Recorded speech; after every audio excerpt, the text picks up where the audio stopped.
Então, boa noite a todos, espero que vocês tenham dado o seu melhor coíba e talvez um bom rum cubano, porque nós aqui podemos nos divertir, eles um pouco menos. Bem-vindo, Diego Batisteza, em breve Cláudio Locatelli também se juntará a nós.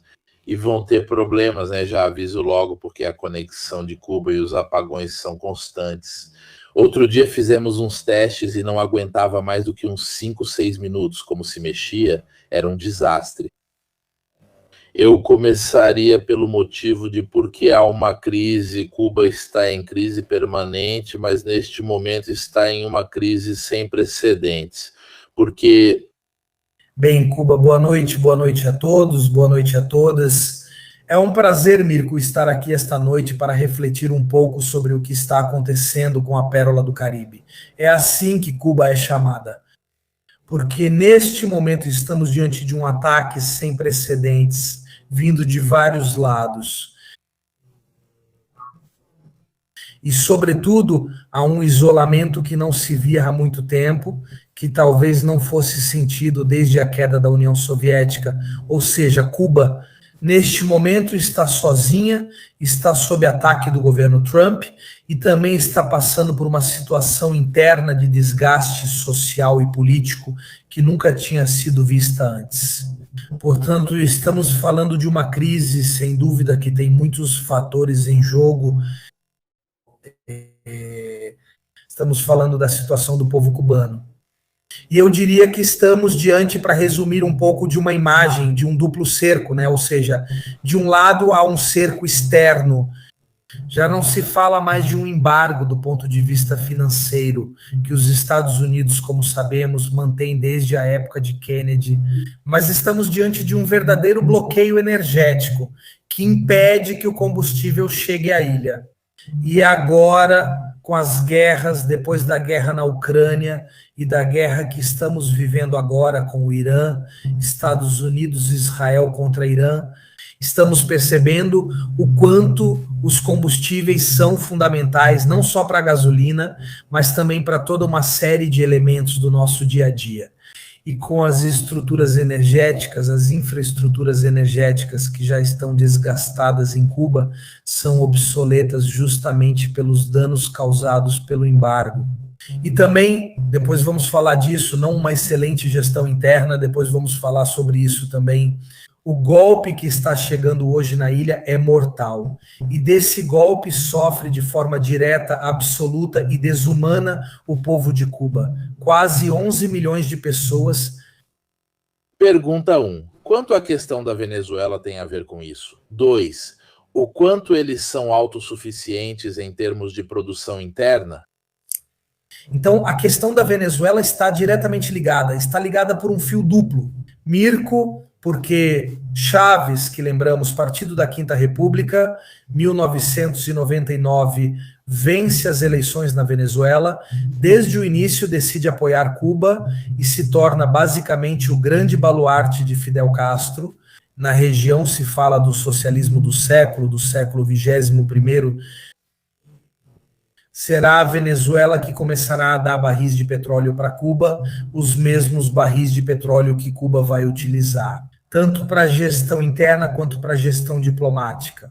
Então, distribuir ou revender barris de petróleo para outros países foi, portanto, um apoio incondicional. Digamos que, após a queda da União Soviética em 1991 e o período da lei especial, o período especial, para Cuba, lembremos que a União Soviética fornecia a Cuba 80% de suas necessidades internas. Em geral, sem entrar em detalhes, quando chega Chávez, não digo que ele substitui o que a União Soviética fazia até 91, mas para entender, ele começa a ser o grande pilar no qual Cuba se apoia. E a Venezuela recebe de Cuba inteligência, recebe outros tipos de apoio. Se não me engano, te mandei mais uma imagem onde dá para ver que aqui estamos. Olá, Cláudio.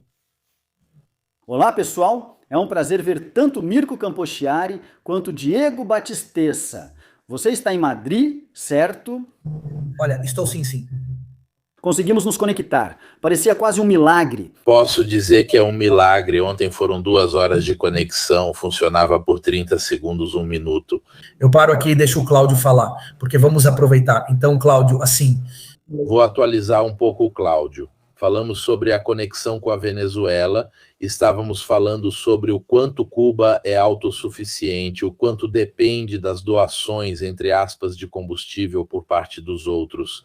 Acabamos de mencionar a questão dos apagões, mas não entramos em detalhes sobre por que, neste momento, os apagões são particularmente problemáticos. Está tudo ligado, obviamente, à política americana, mais até do que em todo o passado. Então, se quiser explicar, já que está aí, acabou de sair de 18 horas de apagão em reddit.ca. Deixa pra lá. Estou na parte sortuda. Vamos conversar. Além de cumprimentá-los, fico feliz por darmos espaço ao que acontece na ilha. Aliás, com um especialista como o Diego e outro em campo, como é o meu caso. Agora aqui precisamos atualizar as pessoas, porque muitos foram de férias ao longo dos anos. Em Cuba, porém, a situação agora mudou muito. E de qualquer forma, muitos talvez não tenham entendido completamente como as coisas estão evoluindo. Primeiro ponto, como estou me conectando, porque talvez as pessoas nem saibam disso, estou me conectando por meio de uma rede de celular. Porque neste momento o Wi-Fi não está funcionando em muitas partes da ilha. A rede de celular é da Texa, que é a companhia telefônica e de internet de toda Cuba. Até alguns anos atrás, eles estão fazendo um pouco de barulho. Até alguns anos atrás, existiam uns cartões, ou seja, uns pequenos cartões que você precisava raspar. Pegava o número, colocava no celular e se conectava à internet. Onde você acessava a internet nas praças. Muitos precisam imaginar essa cena. Quem viu deve lembrar até hoje. É muita gente parada numa praça olhando para o celular, aquela coisa que a gente quase usa como piada. Aqui era o único momento em que, em certos pontos do país, havia conexão. Agora o celular funciona muito melhor na rua, ou seja, a conexão que é mais estável, paradoxalmente, é a da rua. Mas que conexão eu tenho neste momento? Um 3G, então, não uma conexão 4 ou 5, um 3G direcionado para uma VPN em Roma. Ou seja, estou usando um redirecionamento do posicionamento da indicação informática do meu celular para tornar mais simples para as pessoas aquilo que identifica a minha conexão. Em Roma, sim, na Itália, de maneira obviamente fictícia, o governo cubano deixa isso acontecer porque realmente é uma necessidade que todos têm, o governo, as pessoas em geral. Porém, tecnicamente não é exatamente uma coisa normal, serve justamente para evitar certas situações, mas para que serve evitar, por exemplo, esse programa, pessoal. Mirko me hospedou, está me hospedando, me convidou, eu estou sempre à disposição com grande prazer. Mas esse programa não se conecta em Cuba. O que estou usando para me conectar com vocês? Então tive que me realocar para a Itália com um 3G de uma linha de rua, mas estou em casa. Já. Deu para vocês terem uma ideia? Para quem está nos ouvindo, vamos entrar na questão elétrica, um efeito dominó urbano. Enquanto falo, dá vontade de rir vendo o dono da casa carregando sua moto elétrica. Sim, porque Cuba parece que está se tornando o paraíso hippie das motocicletas e dos painéis solares. É uma piada. Todos estão tentando usar o fornecimento de energia elétrica que tinham, mas como sabemos que há uma crise elétrica, por que eles estão fazendo isso? Porque, como acho que vocês já disseram, a crise começa pelo combustível, pela produção. Vou falar bem rápido, talvez esteja indo um pouco rápido, mas tenho medo que a conexão caia. Sendo sincero, enquanto vejo que funciona, vou mais rápido. Vamos pular o envolvimento de maior impacto e focar nos pontos principais. Depois, vocês comentam. No caso, basicamente, ok, perfeito se isso já tiver sido pulado. Basicamente. Está nos ouvindo. Qual é o anterior? Muitos disseram, Cuba sempre teve problemas. Isso acontece em todos os países. Segundo muitos e pelos fatos que verifiquei, acho que Diego concorda. Não há precedentes devido ao tipo e à estrutura. Se aproxima muito do período especial do colapso da União Soviética, ou seja, do início dos anos 90, mas não é igual. Inclusive, muitas pessoas do Partido Comunista, então o Partido Comunista do governo, só existe um partido. Em Cuba, continuavam me dizendo, nós nunca vivemos isso assim, nunca vivemos isso, pelo menos naquela época havia outra coisa, agora não é assim. Vamos começar na prática. O que significa domínio urbano? As usinas elétricas cubanas foram construídas entre os anos 70 e 80. As peças de reposição dessas usinas, das empresas fabricantes originais, estão em um país que não existe mais, a União Soviética. Além disso, as empresas fabricantes que produziram os componentes também estão sujeitas à Lei Helms-Burton. A Lei de 96, se não me engano, é uma lei americana que, na prática, faz o quê? Vou explicar de forma simples para quem está em casa. Depois, se quiserem, podem detalhar. Se ignorarem essa lei, o que ocorre? Ela diz: se você, Mirko, der um sanduíche para Diego, eu não venho mais no seu programa. Diz exatamente isso. Basicamente, ela diz que se uma organização internacional, uma organização, uma ONG, qualquer uma, colaborar com Cuba, será desfinanciada pelos Estados Unidos. O segundo ponto diz também que qualquer um que colaborar com Cuba, de fato, em nível comercial, sofrerá um impacto de sanções equivalente ao volume efetivo de utilização. Então, se eu comprar, fizer, transferir economicamente 10 euros para Cuba, receberei dos Estados Unidos 10 euros de prejuízo. Essa é uma lei antiga, na verdade, que depois foi remanejada, modificada, acrescentada, alterada. Mas, de fato, a estrutura desse modo de agir ainda está presente e é muito criticada, não só em Cuba, mas em muitos países, incluindo a União Europeia. Porque é uma lei indireta, não atinge Cuba de forma direta, como muitas outras sanções. Ela diz: se você fizer isso, eu te prejudico. Mas então, o que essa lei tem a ver com a eletricidade? Usinas elétricas dos anos 70 e 80 componentes que faltam. Porque quem pode fornecer quem produziu, se ainda existe, não fornece, por medo de perder o mercado americano e de sofrer sanções. As usinas são antigas, quebram com frequência e, no geral, com o que elas funcionam? Com petróleo, o crude oil também precisa ser refinado. Muitas dessas usinas, na verdade, funcionam a diesel, que precisa ser refinado. Então, Cuba. Mas prestem atenção que vou dizer uma coisa importante, provavelmente Diego já falou, mas caso não tenha, eu vou falar aqui. Na verdade, na parte nordeste da ilha, na faixa que vai de Havana até o leste, eles conseguem extrair petróleo. Na verdade, chega a suprir até entre 30% e 40% das necessidades da ilha. Mas não para o transporte. Para o transporte precisa, obviamente, ser refinado e transformado em combustível. Cai para 10, 20% agora, enquanto falo com você. Isso significa que só 10, 20% consegue ser usado para movimentar os veículos. Os outros 80% eles não têm, pegavam da Venezuela, Rússia, Argélia. É complicado. Refinado, Veneza era o principal centro de refino e transporte, mas na verdade era o centro mesmo. Se houver algum problema, vocês têm algo pronto para expandir? Vamos fazer um panorama. Usinas antigas, refinado, transporte. É verdade que é refinado, refinado, refinado, refinado. Mas é verdade que tanto o refino quanto o transporte são refinados. Mas o refino, então, em bruto, refinado, as usinas passam por um processo de refino. Em parte Cuba tem, em boa parte não tem. Após janeiro, o confisco de Maduro e o bloqueio das importações impediram que navios venezuelanos, como o que foi para Israel, chegassem a Cuba. Resultado, o México tentou mandar alguma coisa, mas sofreu um impacto. Não tanto pela Helms-Burton, mas pela consequência desse comportamento realmente ameaçado pelos Estados Unidos. Explico de forma simples, não me levem a mal. E o resultado é que você não pode consertar sua usina elétrica. Não tem petróleo refinado suficiente para fazê-la funcionar, nem para transportar os produtos que saem de vários outros lugares. O resultado é que a eletricidade diminui. Obviamente, não consegue suprir a necessidade dos cubanos. E cai, de um jeito que, pessoal, eu já vi em guerra, mas não nessa intensidade, ou seja, na Ucrânia cai menos. Que fique claro a todos, Cuba não está em guerra militar, mas sim em guerra diplomática e política. Porque o apagão de 18 horas do outro dia é o segundo em 7 dias. Aquele de 16 de março, de poucos dias atrás, durou mais de 24 horas. O que para? Geladeiras, comida, tudo se estraga. Obviamente, tudo o que precisa ser recarregado.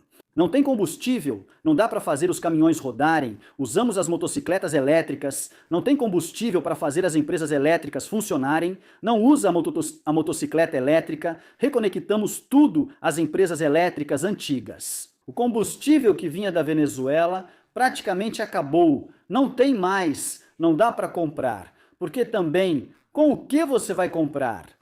Eu lancei uma plataforma de apoio às emissões, como faço em todos os países, inclusive aqueles em guerra.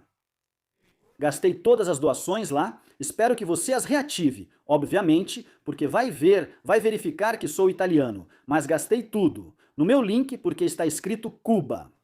Na arrecadação de fundos que apoia minha missão em campo, aliás, uma ação solidária que depois contarei para vocês.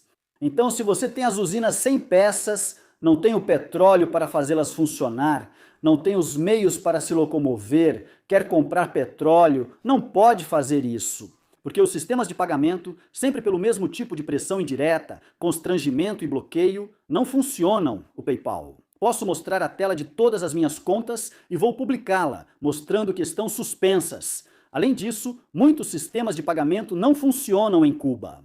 E quem é que compra em pesos cubanos? Ninguém. Ninguém vai comprar em moeda nacional. A moeda de Cuba, o peso cubano, porque claramente ninguém quer. Então você não pode nem comprar petróleo. Para completar, faltam duas coisas: a água e o lixo. Ontem eu registrei 35 soldados, 3 caminhões e 2 escavadeiras passando pelas ruas de Havana, tentando recolher o lixo. Um dos senhores na rua fez uma piada. Disse: "Bueno, eles passam agora, uma vez em 3 dias, quando deveriam passar 3 vezes em um dia. Eles passam agora uma vez a cada 3 dias, quando o correto seria 3 vezes por dia." O que ocorre na Itália em caso de emergência? Você manda a Defesa Civil e o Exército. Cuba está usando o Exército para recolher o lixo, porque de 100, cerca de 110, 120, os números podem ser um pouco diferentes, mas essa é a ordem de grandeza. Caminhões de lixo de Havana, agora estou falando da capital, cerca de 100, 120, 110, 120 caminhões só estão funcionando. 30 que recolhem o lixo. Por que não há durabilidade? Assim, vamos mostrar também duas estatísticas, porque desde 2024 o turismo caiu 30% em 2024, mais 10% em 2025 e mais 6% em 2026. Eu sei que lá eles têm lojas feitas para turistas, onde os cubanos não podem comprar, porque obviamente os preços são impossíveis. Mas eles não têm dinheiro suficiente para comprar, não têm capacidade real de compra. Nessas lojas, são lojas só para turistas e funcionam à base de água. Só o medo da conexão? Então, servem praticamente para arrecadar dinheiro aqui nas lojas. Se o turismo já diminui, com o que você vai pagar? A moeda para arrecadar moeda não é tanto dinheiro, mas sim a moeda em si, o tipo de moeda. Então, o dólar ou o euro, com os quais você pode pagar pelas coisas que estavam faltando. Vamos terminar com a água, com o que funciona a pressão da água dentro dos canos. Então, as bombas com eletricidade e às vezes com geradores, que usam tanto eletricidade quanto combustível. Vocês estão vendo o efeito dominó que mencionei no início e entendendo em casa, pois é algo diferente do que já aconteceu. Embora Cuba sempre tenha enfrentado muitos problemas, como outros países, em diferentes graus. Então a Venezuela para de enviar petróleo, as chegadas são quase nulas. Praticamente não tem chegado nada há meses. A partir desse ponto, desde janeiro, a situação vai só piorando. Usinas elétricas dos anos 70 e 80 com componentes soviéticos. As fabricantes, se ainda existem, não fornecem mais para eles. Para consertá-las, a usina elétrica para, tanto porque você não consegue consertar, quanto porque não tem petróleo, não tem eletricidade. Você não pode se locomover pelas ruas com as motonetas elétricas, ou de qualquer forma, tudo aquilo que você tinha organizado, aliás, por causa de uma reforma cubana de alguns anos atrás. Muita gente da periferia e muitos cidadãos fora de Havana, longe da capital, têm fogões elétricos. Foi uma reforma de algum tempo atrás do governo cubano, que era uma ideia tecnicamente genial, mas agora não mais, com o fogão elétrico. Numa pequena cidade perto de Havana, você claramente não consegue mais agir.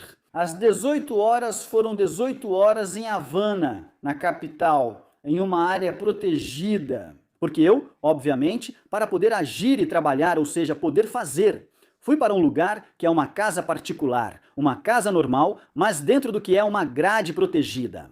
O que significa que fica perto de hospitais, universidades, etc. Apesar disso, 18 horas significa que nas aldeias, neste momento, eles vão passar 2, 3, 4 dias de apagão. O que eu disse é o número mínimo real ocorrido nacionalmente. Porque as grades de proteção, aquelas em que eu estou, permanecem, ou seja, só caem se o país inteiro cair.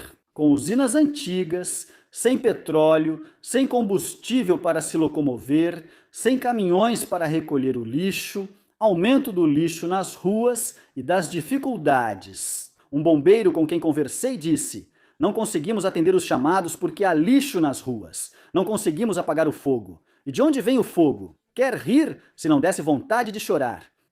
Os incêndios aumentaram. Os jovens colocam as motos elétricas para carregar dentro de casa, o sistema não aguenta, a bateria pega fogo, ou seja, é um efeito dominó impressionante. E por fim, as bombas d'água, que claramente em Havana são bastante protegidas. Não são fora. Acrescento uma coisa: ontem à tarde eu presenciei um crime brutal. Um rapaz tirou, foi pegar uma faca e tentou esfaquear um senhor a poucos metros de mim. Se eu tivesse percebido antes, já estaria indo lá, pois não entendia a situação e queria ajudar o senhor que parecia estar sendo agredido. Eu vi que esse cara pegou uma faca. Todas as pessoas, inclusive homens grandes, musculosos, preparados, me dizem. Agora está claro, e essa é a atualização que todos precisam entender. Cuba por décadas foi um lugar muito seguro em relação ao valor econômico que tinha, ou seja, pouco dinheiro, muita segurança. Você podia andar tranquilo, tenho testemunhas de que venho aqui há décadas. À noite, em Havana, com um celular, quase nada te acontecia. Há cerca de 5 a 7 anos, a criminalidade está aumentando muito. Não está, obviamente, nos níveis que Diego poderia explicar para vocês. Não estamos falando de Guatemala, nem de outros países da América do Sul ou Central. Mas ouvir homens cubanos grandes de 30 anos dizendo: eu depois das 11 da noite não saio, impressiona, para um país que era, notoriamente, obviamente, muito seguro. Faço perguntas para resolver logo assim. Se surgir problema, vocês continuam direto. Borg. Borg pergunta: mas para você piorou assim? Espera, por que piorou tanto nesse período? O crime... porque está cada vez mais degenerado no mercado negro e, portanto, eles também controlam o mercado negro no que diz respeito às trocas. São poucos os que conseguem acessar coisas de fora, ou justamente porque há um colapso do ponto de vista governamental, de gestão. Necessidades básicas. As pessoas precisam comer, há um racionamento de comida. Os cubanos se acostumaram, e Cláudio deve estar vendo isso, a viver de maneira digna com pouco. A austeridade cubana é muito conhecida, a dignidade do povo cubano ainda mais. Também sou testemunha da minha experiência em Cuba. As pessoas conseguiam viver com muito pouco. O problema é que hoje estamos vendo imagens de pessoas tentando comer no lixo, há um racionamento tremendo. A famosa caderneta, né, aquela que o governo distribui, racionando determinados alimentos, que ao longo dos anos passou de uma lista com dezenas de itens para 3 ou 4. Mas agora elas são distribuídas de forma muito esporádica, de maneira irregular, não mais com a frequência que havia antes. E há uma necessidade de cobrir as necessidades básicas. O que é exatamente, tipo, o cartão do pão na Itália na Segunda Guerra Mundial? Eles chamam de libreta. Basicamente, cada núcleo familiar ia. Na Venezuela eram as bolsas CLAP, depois levadas para Cuba, a libreta. Você basicamente ia ao prédio designado e o sistema de governo cubano te atribuía uma certa quantidade de alimentos, diferentes tipos de alimentos, sal, feijão, arroz. Determinadas coisas, obviamente, deveriam ser suficientes para cobrir o mês inteiro.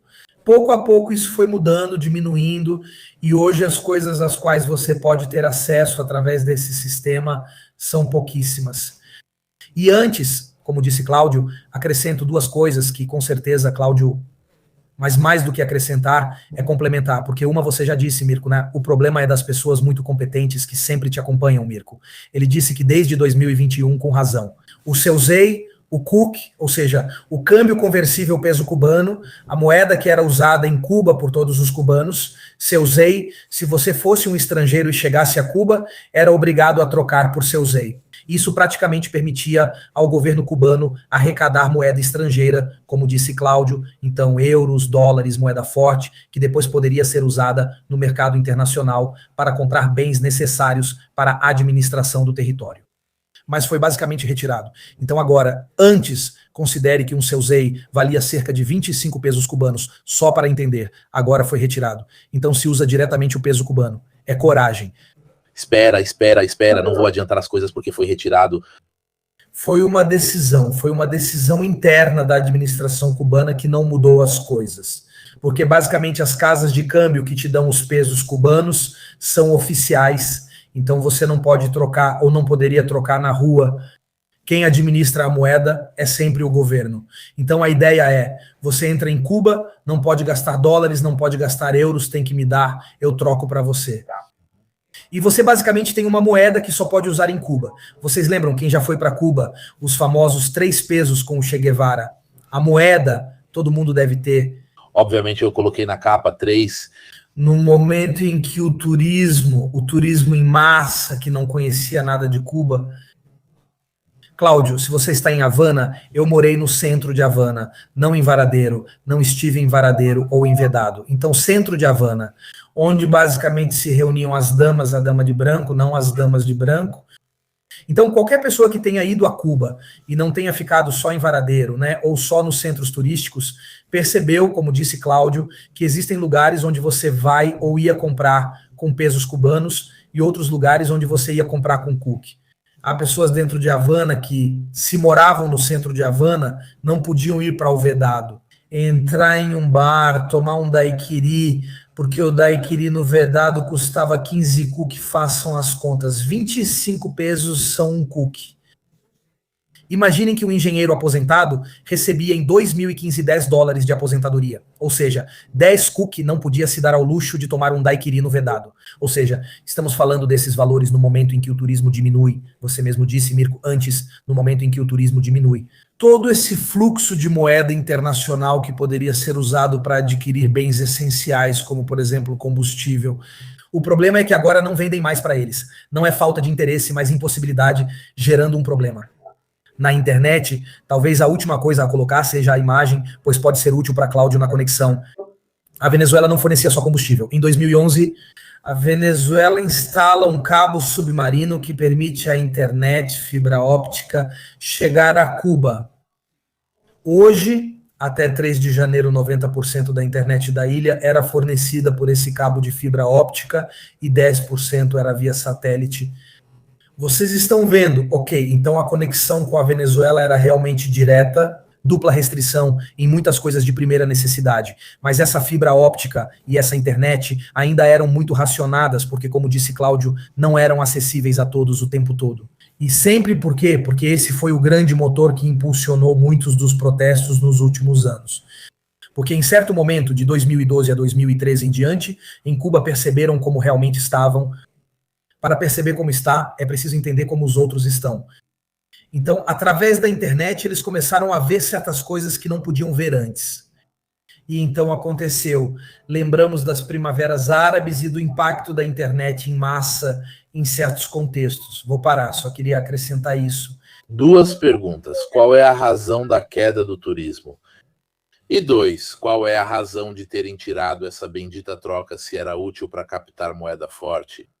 E 3, esse cabo ainda está ativo ou durante, digamos, o conflito entre Estados Unidos e o caso Maduro, esse cabo foi cortado? Porque não se falou sobre isso. Ele ainda está ativo ou não? Não. Eu parto do princípio que o cabo ainda está ativo, justamente pelo que eu te falei. A internet serve justamente para o governo Trump poder fomentar os focos de protesto que são importantes na ilha. Então, não seria estratégico cortar a internet nesse momento, é estratégico tirar a internet, como aconteceu e acontece frequentemente no Irã, é preciso cortar a cobertura de internet. Não digo que seja o caso agora, mas muitas vezes a internet foi retirada voluntariamente para evitar aglomerações. A possibilidade de se reunir, de fazer convocações nas ruas, porque nos últimos anos houve vários protestos, alguns maiores, outros menores, mas aconteceram vários. Vou me conectar com os pontos que Diego levantou. São ótimos. Começando também pela pergunta que você fez sobre as libretas. As libretas, para explicar ainda melhor, para chegar a alguns pontos. Na verdade, é um documento que te permitia compartilhar os tomates da sua horta. Tecnicamente, a horta de Cuba é propriedade dos cubanos e, por meio do Estado, você podia acessar seus tomates. A explicação é simplificada, mas a ideia surgiu assim na época castrista e foi assim que, durante boa parte do período de Cuba, ela foi vivida.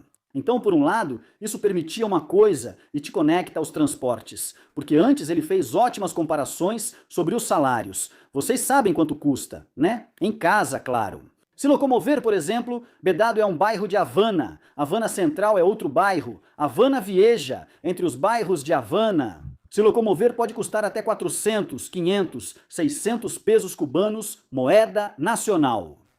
Quanto custa pegar um ônibus por 1.000 quilômetros? 130 pesos, mas como para fazer? 4 quilômetros eu gasto 600 e gasto 130 para ir com o ônibus estatal de linha. A ilha toda, na verdade, não exatamente a ilha toda, mas essa comparação faz vocês entenderem que a ideologia tentou manter o transporte a um preço acessível para todos. Isso é maravilhoso, na minha opinião, mas muitos cubanos continuam repetindo, e isso é claramente um fato real, não só a opinião deles. Mas também está comprovado que se você nunca consegue obter lucro no funcionamento dos seus transportes, como vai melhorá-los? Um cubano em um lugar me disse, sim, pegamos os transportes, mas eles estão cada vez mais escassos e quebrados. Então, por um lado, é algo muito bom fazer com que todos possam usar os transportes, mas, por outro lado, se custa para você ir de Havana a Havana 600 pesos, se custa 130, são 1.000 quilômetros de estrada. É claro que aquele ônibus não está lucrando e nem cobre seu próprio custo de funcionamento. A gasolina, o ônibus e o motorista, os transportes têm essa peculiaridade e, obviamente, com o problema do combustível de que falávamos antes. Pessoal, outro dia, em um posto de gasolina, tinha uma fila de 2 quilômetros de carros parados que pagam 9, 10 dólares por litro, 9, 10 dólares por litro, 8, 9 euros por litro. Incluam os salários no cálculo anterior. Uma papaya desse tamanho, uma papaiona desse tamanho, pode custar 500 pesos. Um salário de um vigia, ou seja, de uma pessoa que protege, um zelador em italiano, pode ser de 2.000 pesos, em alguns casos, 2.000 a 2.500 pesos. Quer dizer que você pode comprar 4 papaias ou decidir tentar viver? Essa é a opção que você tem, entendeu? Bem, com um salário tão baixo e preços tão altos, o descontentamento surge, mas ainda é muito baixo em comparação ao que poderia ser. Pergunta? Pergunta, espera, só vou acrescentar uma coisa, porque é importante. Não, bom. Não vamos de um para o outro, espera. Como é possível que, apesar de todos esses problemas que eles sempre tiveram com a ditadura, nunca conseguiram perceber a própria situação em relação ao que havia lá fora? Até porque há muitos exilados cubanos, então imagino que existam, e principalmente na América. Rubio, se não me engano, é de 2ª, 3ª geração, realmente cubano, no sentido de que o limite de tolerância de um povo é realmente tão alto assim. Ou 10 anos atrás, 20 anos atrás, não era aceitável o respeito, talvez a, sei lá, Venezuela ou outros países, porque não se explica como se pode chegar a certos níveis de aceitação, no sentido de que absolutamente nada acontece. Posso colocar na mesa alguns dados, depois deixo que Cláudio continue. Porque, na minha opinião, para entender também a situação do ponto de vista da percepção das pessoas, dos protestos em Cuba, quem diz que todo o povo apoia Díaz-Canel, que é o atual presidente, obviamente está mentindo, sabendo que está mentindo. Quem diz que Cuba, neste momento, está esperando de braços abertos a invasão de Donald Trump para ser libertada, também está mentindo, sabendo que está mentindo. Cuba vive uma situação distinta, mas ainda assim influenciada por alguns fatores. Primeiro ponto, os cubanos amam Cuba, assim como os venezuelanos amam a Venezuela. Então, a ideia de transformar o país em um parque de diversões para outra pessoa não é algo que chame a atenção das pessoas em geral. Depois, obviamente, existem várias situações. A questão é que em Cuba houve uma repressão ideológica muito forte. Ou seja, por assim dizer, o mantra que foi repetido até mesmo por Dias-Canel, assim que assumiu há alguns anos, foi: com os contra-revolucionários, nem diálogo nem tolerância. Esse sempre foi, desde 1º de janeiro de 1959, o mantra. Ok, o que isso provocou? Vocês sabem que gosto de história desde a crise do Mariel, mas não vou me estender. 1980, quando Fidel Castro teve que admitir diante do mundo que havia um descontentamento em Cuba e que havia muitos cubanos que não estavam satisfeitos com o que estava sendo feito. Ele abriu a possibilidade para quem não estava satisfeito ir embora, e 125 mil cubanos foram embora. Ok, não foi só um. Então, depois da crise chamada dos Marielos, lembre-se, é importante que você destaque isso. Aqui, desde 1960, foi imposto um embargo contra o direito internacional contra Cuba. Desde 1994, se não me engano, de 1994, as Nações Unidas já solicitaram pelo menos 33 vezes, se não me engano, a Assembleia Geral das Nações Unidas pediu o fim do embargo, ou seja, 33 resoluções, a última em 2024. Não foi pedido oficialmente. Desde 1994, sim, o fim do embargo, porque é contra o direito internacional e afeta a população civil. De 1980 até hoje, muitas das pessoas dissidentes cubanas. Nas prisões cubanas há mais de 1.000 prisioneiros, podemos chamá-los de prisioneiros políticos, depende do título que queremos dar a eles, eu os chamo de prisioneiros políticos, não todos esses 1.000, mas a maioria, mas houve um fluxo migratório de saída incrível. E quando falamos sobre o que acontecia no corredor de Darién, no Darien Gap, havia venezuelanos, cubanos, haitianos e equatorianos que iam a pé atravessar a floresta de Darién. Depois faziam o percurso que os levava até a fronteira com os Estados Unidos, quando na primeira administração Trump foi retirada a famosa lei do PIMO, ou seja, aqueles que vinham de Cuba tentando chegar a Miami e assim que chegavam em Skiles, na parte sul da Flórida, assim que conseguiam chegar, o PIMO, porque quase todos conseguiam chegar. Cobrindo aquele trecho de mar em 30 minutos, eles recebiam imediatamente o status de refugiado. Trump tirou isso, ok? E nesse ponto, basicamente, a única maneira de migrar é por terra. Nos últimos anos, a ilha viu um dos maiores fluxos migratórios de saída da sua história. Há milhares de pessoas, pouco se falou disso aqui, não no seu canal, Mirko, mas no geral. Mas houve um fluxo migratório, obviamente ofuscado pelos 8,5 milhões de venezuelanos. Não falamos desses números, mas para a ilha eram muito importantes. Dezenas de milhares, milhões. Então, muitas pessoas que fazem parte da dissidência já estão fora da ilha, em Madrid, em Miami, em outros países. Então, não é que não haja protestos, é que há uma saída contínua de pessoas. Outras estão na prisão, como aqueles que participaram dos protestos de alguns anos atrás, que eram quase todos de grupos artísticos.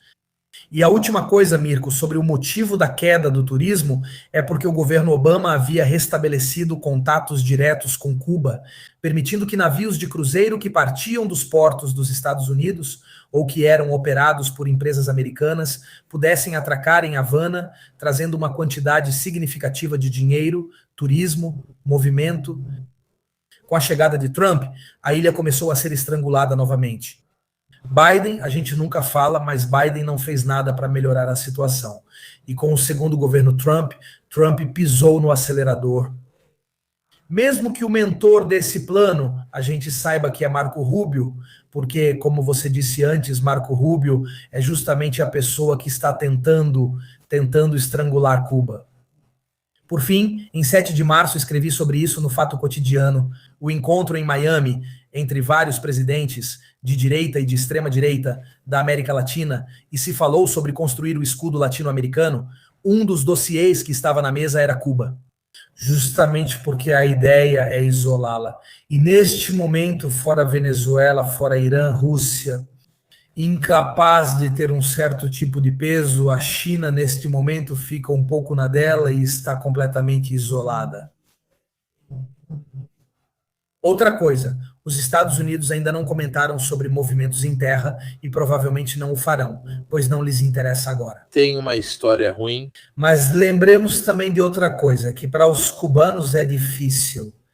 Mesmo que Silvio Rodrigues tenha pedido que lhe dessem um fuzil, tudo isso aconteceu aqui, sabem? Um dos cantores e compositores mais importantes da nova trova cubana, que pediu um fuzil, deram para ele numa cerimônia esses dias. Não sei se Cláudio já tinha chegado quando fizeram a cerimônia. Sim, sim. A questão é que, lembremos, quando foi feita a operação em Caracas e Maduro foi sequestrado, a guarda pessoal de Maduro eram cubanos, todos foram mortos. 32 no local sem poder reagir. Basicamente, então, esse mito da resistência cubana diante da Delta Force dos Estados Unidos também se desfez no dia 3 de janeiro. Então, quero dizer, também estamos diante de uma narrativa difícil. A pergunta, Diego, não é se o que Trump fez com a Venezuela, com a desculpa do narcotráfico, Maduro, etc., na verdade é mais um tijolo na estratégia de estrangulamento contra Cuba. Ou seja, a Venezuela era a âncora que ainda mantinha Cuba à tona. Então isso faz parte de uma estratégia mais ampla. Olha, para mim é difícil falar de Trump e estratégia na mesma frase. Tudo bem. Eu digo Trump para simplificar, não. Porque realmente todos entendemos de quem estamos falando. Primeiro vamos bombardear o Irã, depois a gente vê. Não, então, enfim, mas realmente por trás, se pensarmos nesse mentor sobre Cuba, que pode ser Marco Rubio, realmente. O grande pilar que sustentava a situação cubana após a queda da União Soviética era a Venezuela de Chávez e depois Maduro. Uma vez que isso deixou de existir, com certeza para Cuba ficou muito mais difícil. Olha, ele quer invadir o México, mas vimos, sem abrir o capítulo México, que é muito grande, que neste momento, como diz Cláudio, o México está sendo estrangulado pela política de ingerência dos Estados Unidos e está tentando encontrar uma solução. A famosa frase, né, pobre México, tão perto dos Estados Unidos e tão longe de Deus. Biden, quero adicionar algo importante após seu ótimo resumo sobre as pressões dos presidentes americanos. Biden fez uma coisa que passou despercebida, que diz respeito a nós europeus. Se você, Mirko, agora decidir ir para Cuba e tivesse decidido isso a partir de 2021 em diante, não antes... Desde 2021, você não pode mais pedir o ESTA, ou seja, o acesso facilitado europeu aos Estados Unidos, você precisa pedir um visto. Então Biden, no total silêncio, fez uma das manobras mais duras em termos de acesso europeu a Cuba e aos Estados Unidos. Se você decidir, a partir de 2021, ir para Cuba, automaticamente não pode entrar nos Estados Unidos com o ESTA. Você precisa solicitar o visto americano, que quase certamente será negado, como aconteceu comigo. Mas não por causa de Cuba, mas sim, obviamente, por causa da Síria, ou então será definitivamente negado. Isso faz com que todos os cidadãos europeus, ou seja, nós, se forem a Cuba, na prática não possam nem ser turistas nos Estados Unidos. Nos sistemas facilitados. Quanto tempo dura essa lei? Ou seja, o efeito dessa lei de Biden é para a vida toda. Ou seja, você não pode mais pedir o ESTA, uma vez que você perdeu o direito ao ESTA, não pode mais voltar atrás. Isso explica muita coisa sobre a questão do terrorismo. Mas é importante o que o Cláudio disse, é o nome dessa lei, porque não é uma lei qualquer. Em 22 de agosto de 2022, Cuba foi incluída por Biden entre os estados patrocinadores do terrorismo. Ou seja, então se torna um estado que entra naquele famoso eixo do terror. Vocês lembram do Bush, né, a guerra ao terror? Então entra nesse eixo. Estamos falando dos Estados Unidos que está negociando nesses dias com o Marrocos para que façam o Frente Polisário se tornar uma organização terrorista. Ou seja, Frente Polisário, estamos no Saara Ocidental para entenderem com que critério esses nomes são escolhidos. É importante compreender isso. Existe uma questão geopolítica de base, não é uma análise de quanto dinheiro deram ao Hezbollah, não, é uma questão puramente geopolítica. Olha, eu quero dizer isso independentemente do que cada um acredita do ponto de vista ideológico. Se vocês são a favor do sistema cubano, eu não sou, por exemplo, ou anti-americanos ou pró-americanos, etc. Mas o que está acontecendo lá, se vocês olharem essas imagens, a gente se pergunta até que ponto se pode chegar, mesmo só com a questão das sanções, com o isolamento das pessoas, Eu assisti a alguns vídeos nesses dias, pessoas cavando no lixo, pessoal, olhem as casas, não vou mostrar porque colocaram musiquinha, etc. Diego pode falar com certeza sobre a perda de peso da população em certos períodos, 30%, 40%. Então, são pessoas que simplesmente dizem que querem viver decentemente, estão muito revoltadas. Não sei se é tanto com o governo deles ou com a situação que se criou, com os Estados Unidos, etc. Mas olhem para eles, estão literalmente desesperados. E desses há dezenas e dezenas e dezenas de vídeos. Então, dependendo do que vocês acreditam, da sua posição ideológica, essas pessoas precisam de ajuda, nem mais nem menos. Então eu entendo que eles estão travando uma guerra ideológica há 70 anos, eles e os americanos, mas não permitir a entrada de bens de consumo, de coisas que não são militares, que não podem aumentar de qualquer forma o poder do governo cubano, etc. Isso não faz sentido e, obviamente, todas as resoluções da ONU destacam exatamente essa posição. Isso é o absurdo. Mirko, se o que a administração Trump está fazendo tivesse sido feito por Putin, por Xi Jinping ou por qualquer outro líder mundial fora da esfera de influência do Império Norte-Americano, estaríamos pedindo ao Tribunal Penal Internacional para agir por crimes contra a humanidade. Isso é para entender o direito internacional e o motivo do uso de 2 pesos e 2 medidas.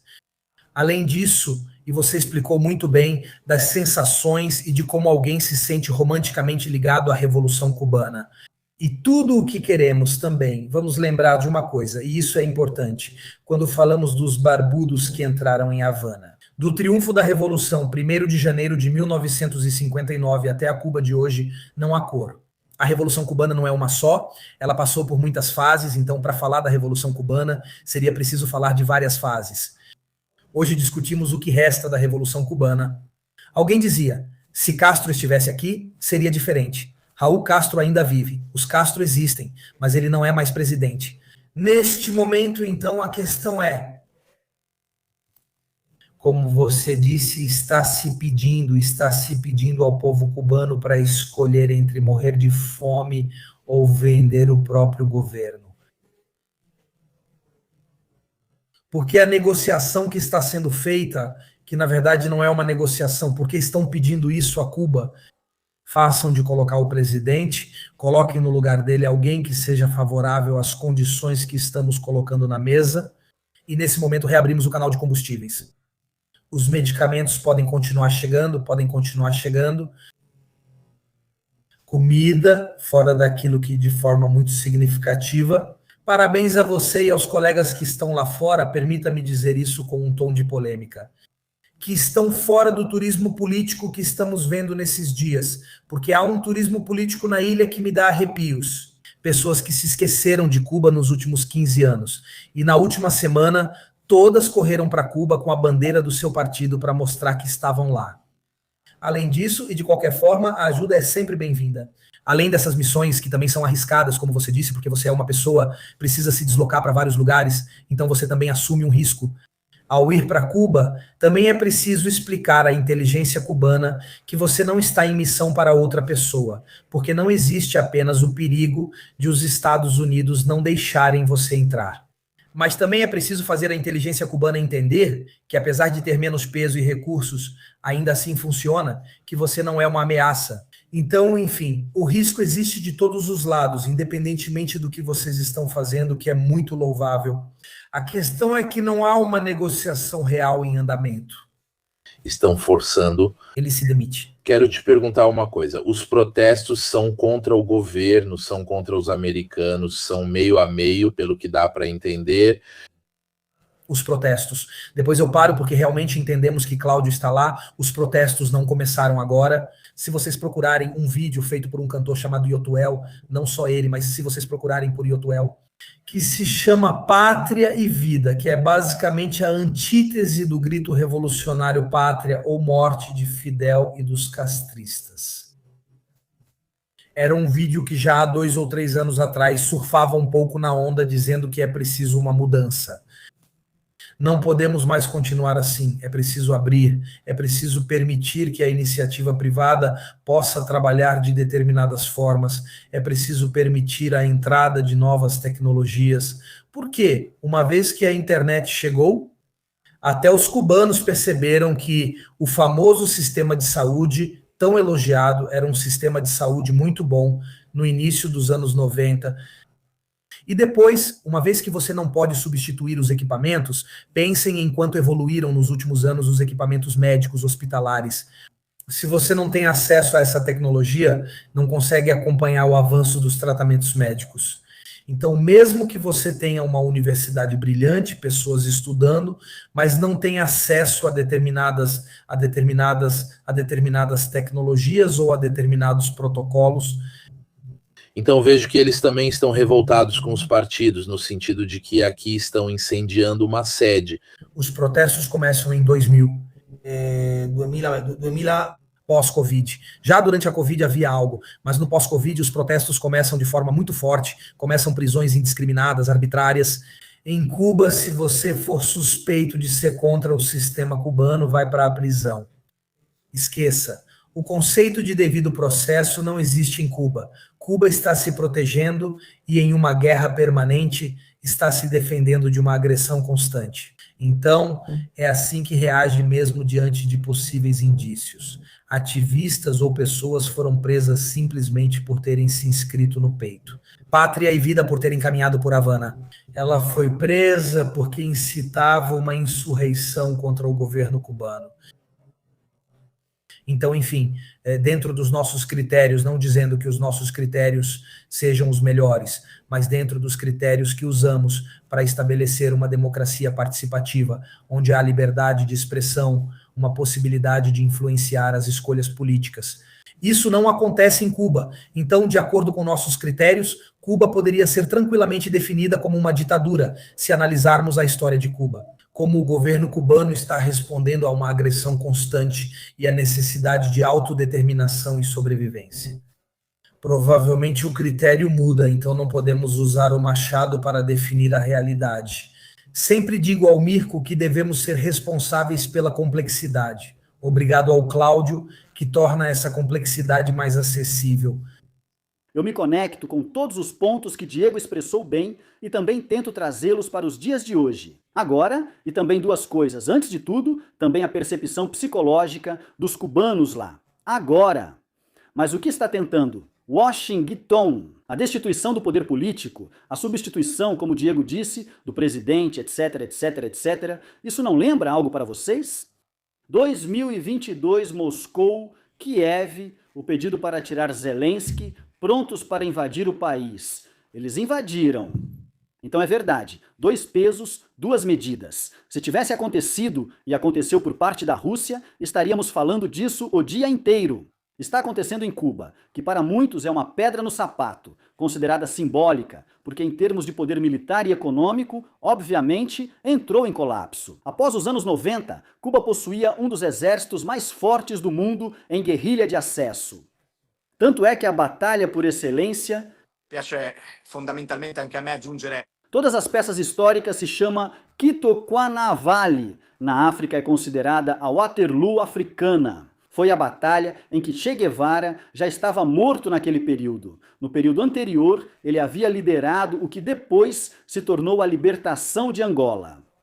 A independência e, de fato, a libertação do apartheid na Namíbia e, de fato, o desmantelamento do apartheid na África do Sul. Então, os cubanos tinham um exército muito forte. Não resta mais nada disso, que fique bem claro. Mas o que está acontecendo, o que estão tentando fazer com essa ilha, é, na verdade, o que Moscou está tentando fazer com Kiev. E lembro vocês de outra coisa, as esferas de influência política. Tenta-se dividir as coisas, o mesmo modo de pensar aplicado a 2 regiões diferentes do mundo. Russos fazem isso no leste europeu, americanos nesta região. É a chamada Doutrina Monroe. Ou seja, o fato de que os Estados Unidos cuidam de toda a América do Sul e da América Central, e a Europa não deveria intervir. Essa doutrina é anterior à Segunda Guerra Mundial. Percepção cubana. Você estava falando antes? Por que os cubanos agem assim? Aqui existe um grande viés, realmente externo, porque o Diego já mencionou isso e já inseriu em vários aspectos. Não dá para simplificar demais. Cuba, com o mesmo PIB e o mesmo valor econômico, deveria ser como alguns países africanos, com 45% de desnutrição. E quanto às pessoas sem acesso a nada em Cuba? Na África, às vezes você até encontra algo, mas não consegue acessar. Então tem uma coisa para entender: os cubanos viveram com dignidade. Na pobreza, isso trouxe para eles uma série de riquezas do primeiro mundo. Enquanto eles tinham $3. O que isso quer dizer? Dou $3 para Gianni e 3 para Luca. Gianni faz escolas com isso, Luca mal compra um sanduíche. Os cubanos, em tudo o que descrevemos, buscam a situação atual. Em grande parte, vem do pronunciamento de Kennedy, então de 60 Eisenhower. 60 e 2 Kennedy, o 3.447. Se não me engano, esse é o embargo. Quando se fala em embargo, o início é Kennedy, que amplia os limites de Eisenhower.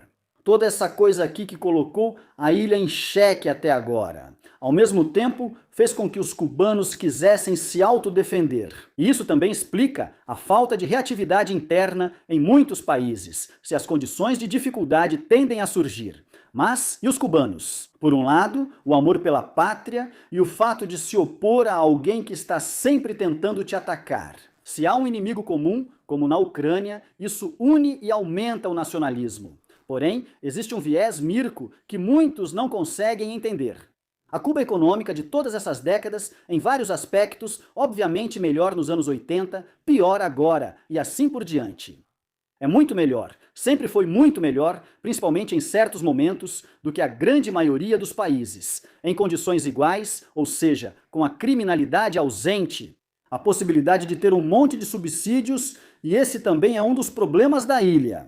Você vai subsidiar, mas por outro lado isso cria o mercado negro. Esse é outro assunto que agora não existe mais.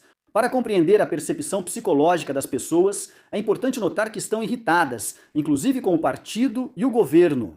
Mas por outro lado, não há uma rebelião típica de condições como essas. Porque, na verdade, eles sempre estiveram muito melhores do que a grande maioria dos países, considerando o mesmo valor econômico. Esses $3 em Cuba permitem que você ande por qualquer rua. Você tinha a segurança de ir para a escola, por exemplo, não tinha computador em casa, mas tinha na escola, tinha sua escola, aprendia a usar o computador, mesmo que depois talvez nunca pudesse ter um. Você não podia comprar como cubano porque era proibido e também porque era caro demais. Esse paradoxo precisa ser entendido. Quer dizer, você encontra uma escola na floresta em Cuba. Não é uma floresta equatorial. Você encontra entre as palmeiras, encontra uma escola com um computador funcionando, mas não encontras a estrada para chegar lá. Quer dizer, Cuba é assim, e é por isso que os cubanos... Aliás, é preciso acrescentar uma coisa muito importante em nível histórico, porque quem não conhece, quem não é especialista na história cubana, até 59 tem 710 anos. O Rough Rider era uma cavalaria americana liderada pelo presidente Theodore Roosevelt, Teodoro, o primeiro, não Franklin Delano, que ocupou a ilha. Ou seja, eles tiveram constantemente uma guerra, espanhóis, americanos, ingleses, uma atrás da outra, desde 59. Uma das conquistas, a revolução positiva neste caso, é a paz. Se você entra na psicologia cubana, encontra pessoas que te dizem, me disseram outro dia, eu sou do Partido Comunista, não sou contra a revolução. Mas, porca miséria, traduzido para o italiano, pouca miséria. O presidente, um líder de um país, deve assumir as responsabilidades e saber como gerenciar isso. Quer dizer, tem toda essa questão. Os cubanos criticam muito, na verdade, o governo, só que fazem isso de uma forma que, na verdade, não é um tipo de rebelião. Mas nós realmente não podemos, eu enfatizo isso de verdade, entender completamente. Cuba, se não percebermos que, em igualdade de condições, tinha coisas que nós temos, a mortalidade infantil em Cuba é tão baixa quanto a italiana. Tivemos milhões e milhões, milhões e milhões de euros a mais. Ao mesmo tempo, ao outro lado da moeda, aquilo de que já mencionamos e falamos até agora. No meio do crime, havia uma piada que se fazia até 10 anos atrás. Cuba, 1 em cada 3 era policial. Agora não há mais policiais. Eles fazem outra coisa, compram no mercado negro, revendem e assim seguem. La polizia ora non c'è più. Esse é outro elemento que mudou totalmente a sociedade. E eu faço essa ligação. Uma última coisa muito importante, porque é o próximo passo de Donald Trump, e que em parte já está acontecendo, são as pressões sobre os acessos aeroportuários externos à ilha. Quase ninguém comentou isso ainda na Itália. Não sei se Diego e Espanha falaram. E os voos, o que fazem agora? Quase todos os voos, vocês sabem, não existem, restaram poucos, e até aí tudo bem. Fazem uma escala técnica na saída, ou seja, chegam com o combustível necessário para chegar à ilha e para sair, de cerca de 45 minutos a 1 hora. Eles geralmente vão para Santo Domingo, o que começamos a ver há alguns dias, que começam a chegar pressões sobre os países dos aeroportos onde esses voos precisam fazer escala técnica. Qual companhia ainda está evitando essas pressões? Espero que a Turkish Airlines não seja a única antes de eu ir embora, pois se ficar só com ela, vou lembrar vocês disso. Para quem me acompanha, também me perguntam se eu seria preso caso fizesse escala em Istambul. Então, se só me restar a Turkish Airlines. Por que a Turkish? Um país que nasceu com uma forte predominância, que está aproveitando do problema de Dubai neste momento do hub do Oriente Médio. E então está investindo na América Central e em toda aquela região. Só para vocês entenderem, América. Se os Estados Unidos acrescentam outra peça, passam a pressionar os aeroportos, como fazem com os médicos cubanos. Viajo pelo mundo, os americanos estão pressionando os países para que eles voltem para casa, para cortar essa ligação de vários países com Cuba. Nós também os tivemos na Itália durante a Covid, os voos são o próximo passo. Estamos vendo sinais que levam claramente a acreditar que os sinais vêm das companhias aéreas. Ou seja, vemos isso justamente pelo fato de que as companhias aéreas... Neste momento, o preço do combustível de aviação dobrou, esse é mais um problema. Não só dobrou, mas aqui em Cuba não tem, eles precisam trazer de fora. Ou seja, tem realmente muito pouco.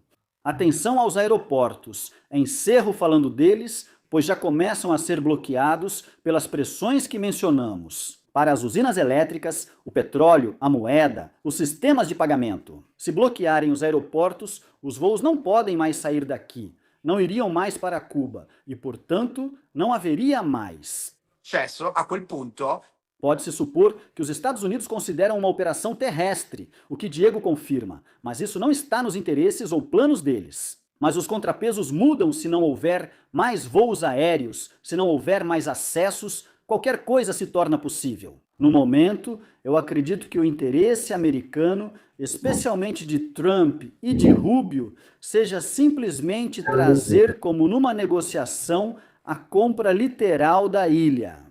As novas gerações estão muito envolvidas, porque aquela questão da raiva de que você falava, Mirko, precisa ser entendida de outra forma. Cuba é um dos países com a maior taxa de formados do mundo. As notas do ensino fundamental em Cuba têm peso na nota de graduação, ou seja, a idade conta proporcionalmente.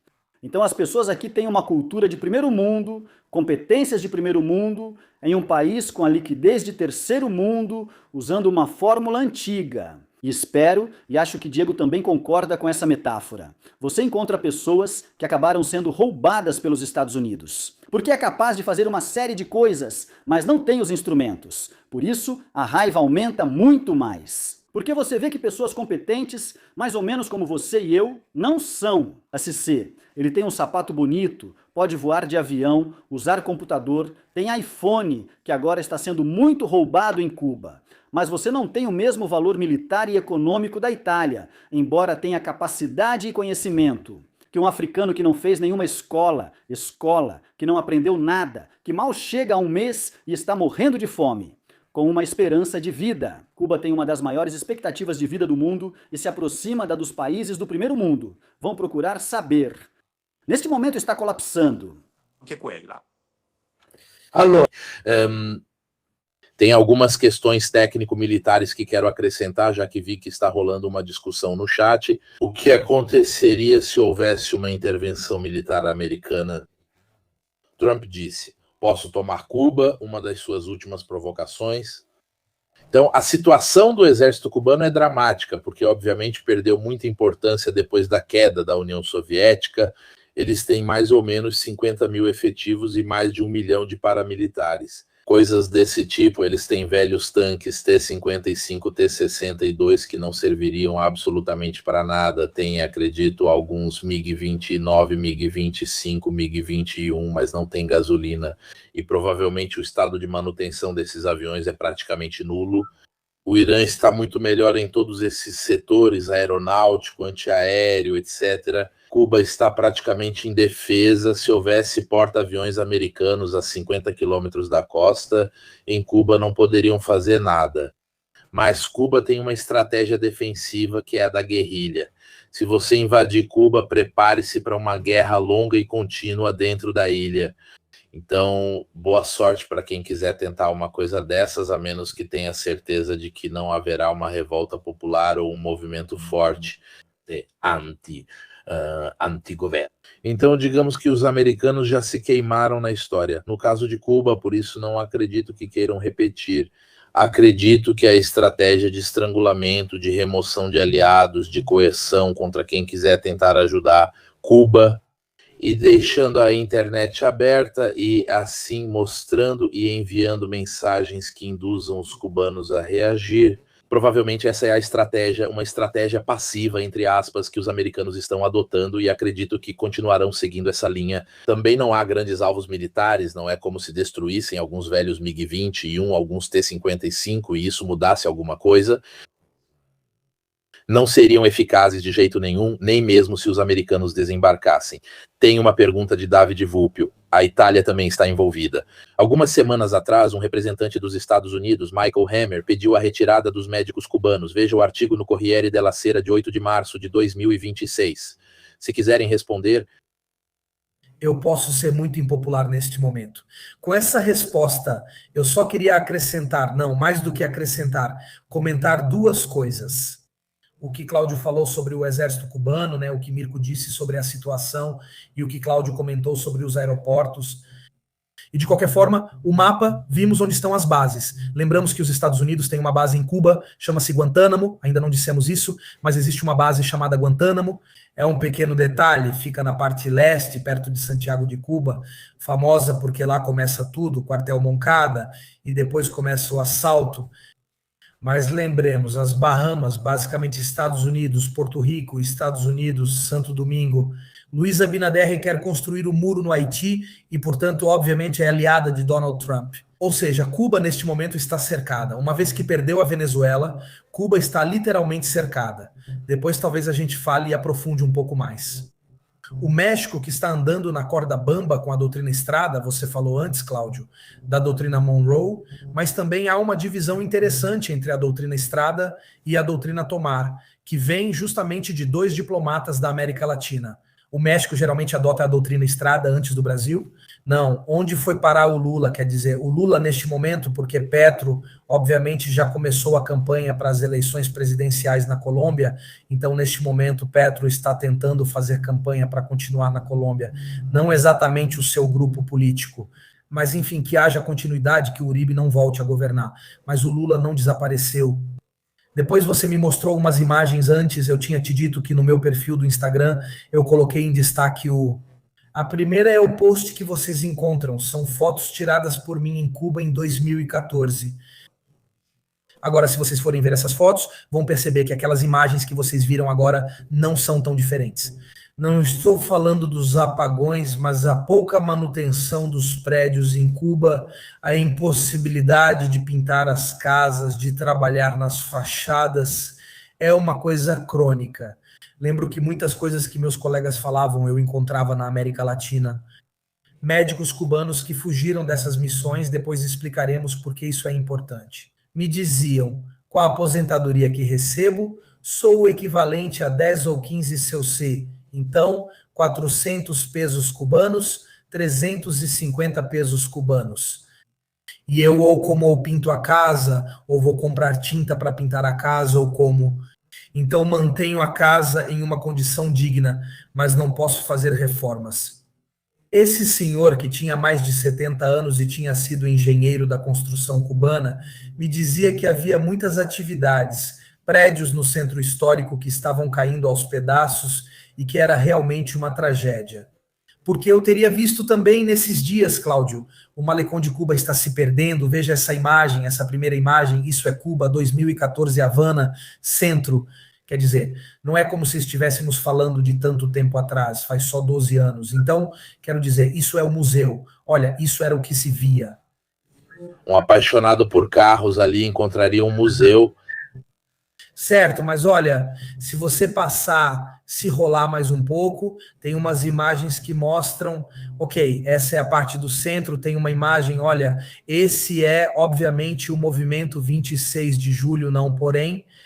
Quer dizer, olhem as condições gerais da estrutura. Não, quero dizer, essa era a tua universidade e essa é a parte. Olha, se vocês virem de cima, precisaria dar um pouco de zoom para ver, mas encontram. Nas estruturas havia um problema geral de manutenção. Em Havana, então, quero dizer, como dizia Cláudio, se Havana fora da parte turística, a encontramos nessas condições já em 2014. Vamos imaginar, nos últimos 2 anos, com tudo o que aconteceu, obviamente houve um e um. Pode ser uma pessoa austera, pode ser uma pessoa acostumada a viver na luta. O povo cubano é um povo revolucionário em sua genética. Porém, em certo ponto, no declínio chega a níveis impossíveis, quero dizer, de lidar. Sobre a questão dos médicos cubanos, repito, vou me tornar impopular. Cláudio, provavelmente podemos não concordar. Para mim, obviamente, em nível humano, ver que há médicos cubanos que chegam à Calábria e ajudam em um momento de necessidade, um povo amigo que queremos considerar como amigo, como o italiano, obviamente, do ponto de vista humano, me comove, mas eu também trabalho com direito internacional, então, pelo direito internacional, há um pequeno detalhe, que você não pode mandar pessoas em troca de dinheiro, porque você manda pessoas em troca de dinheiro. Como se chama isso? Tráfico de seres humanos. No direito internacional, então há um problema, há um detalhe, isso é discutido constantemente, essa questão sobre Cuba. Porque, de fato, um dos elementos, permitam-me usar a palavra, elementos de exportação que Cuba tem é a sua inteligência, é a sua capacidade humana. Dizer capital humano me parece muito capitalista, não quero dizer assim, talento humano. Ok. E principalmente do ponto de vista médico, ou também do ponto de vista educacional. Porque antes havia brigadas de alfabetização que eram enviadas para vários países da América Latina. Cuba foi pioneira.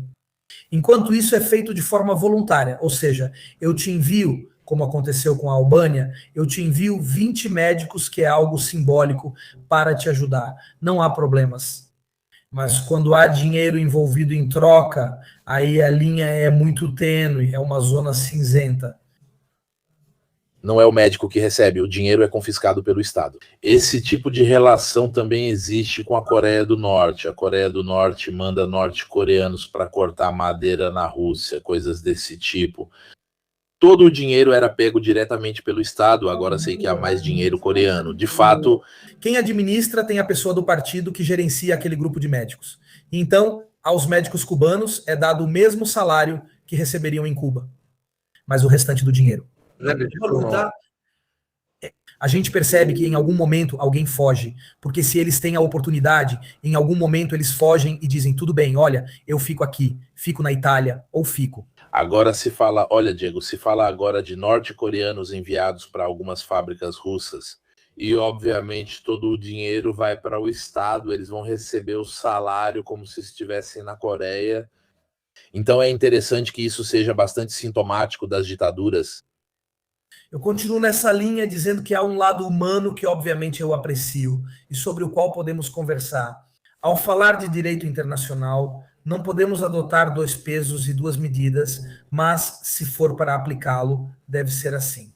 Se você manda pessoas, recebe dinheiro em troca, esse dinheiro não é dado diretamente às pessoas, mas você é quem recebe. Ok, é tráfico de seres humanos, ou seja, exploração do trabalho de seres humanos que você obriga a fazer algo para depois lucrar com isso. Então, enfim, a situação é um pouco complexa, Cláudio, eu te escuto com prazer. Também para entender como é percebido internamente, como essas missões no exterior são vistas internamente.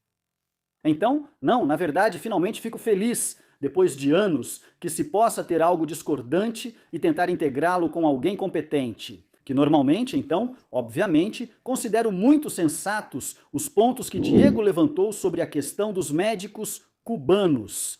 Mas vou tentar dar a vocês uma outra perspectiva, porque sinto que vejo isso de outro ponto de vista, que talvez não seja realmente oposto, mas pode complementar. Se uma empresa italiana faz um contrato com uma empresa polonesa de especialistas em bisturi, é a empresa que faz o contrato, é a empresa que vai receber o dinheiro. Os médicos cubanos são funcionários do Estado de Cuba. Cuba manda os médicos para um lugar, faz o acordo, paga seus funcionários exatamente de acordo com o acordo que tem com seus funcionários.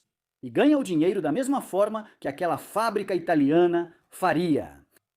Mas eu entendo o que você disse, ou seja, isso. Digo isso porque, ao falar de Cuba, não me refiro a Diego ou Mirko, mas, lá fora, as pessoas logo tentam usar o machado mencionado antes.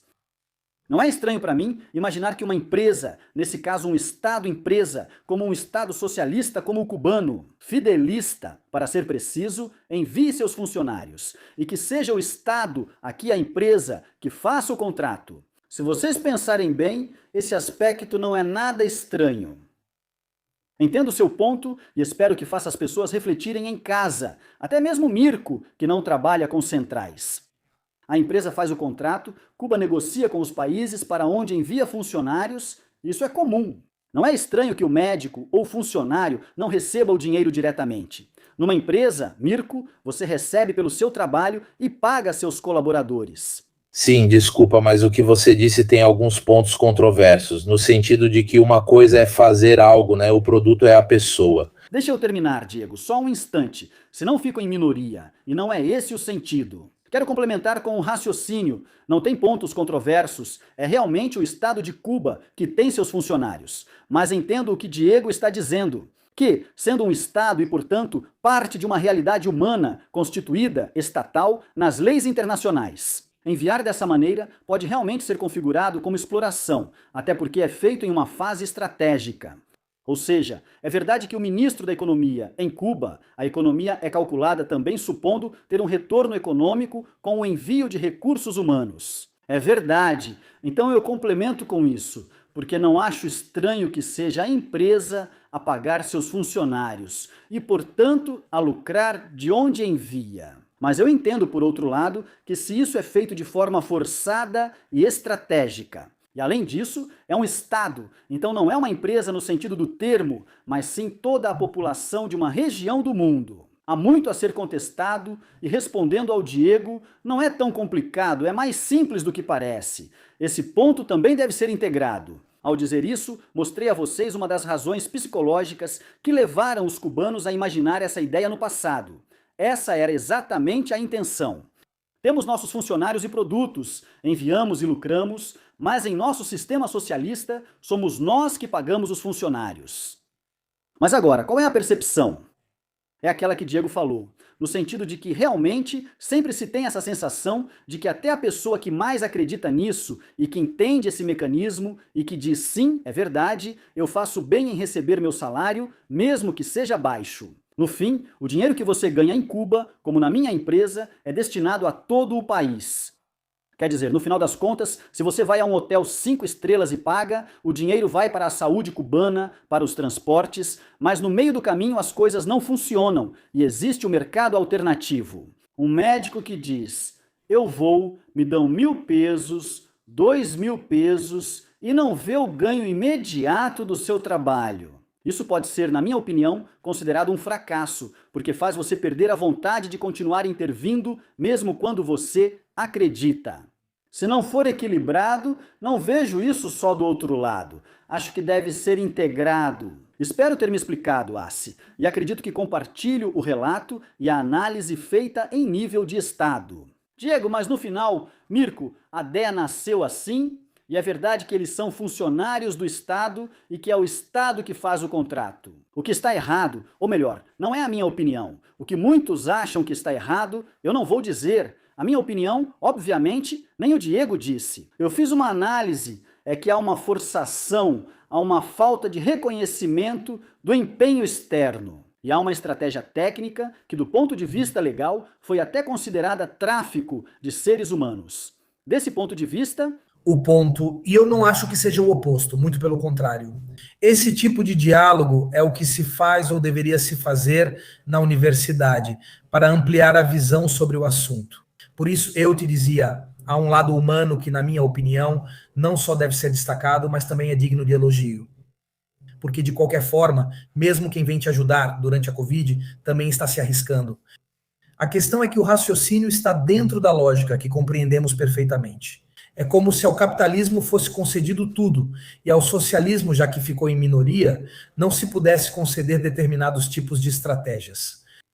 E, em termos lógicos, o que você coloca na mesa faz todo sentido, você explicou muito bem. Em termos de direito internacional, a questão é que o Estado é sujeito do direito internacional e a empresa não é.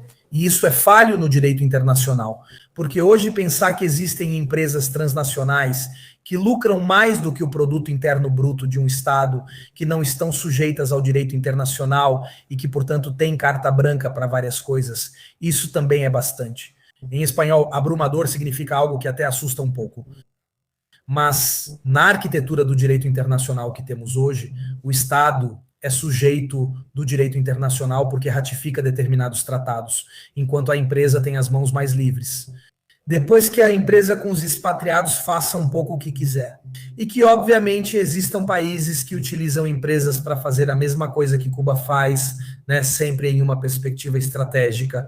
Eles não fazem isso diretamente, mas utilizam empresas locais, como Cuba faz. No direito internacional sempre houve e ainda há certa tensão. Não, que para Cuba, obviamente, não é só estratégico, mas também uma espécie de diplomacia, de intervenção diplomática.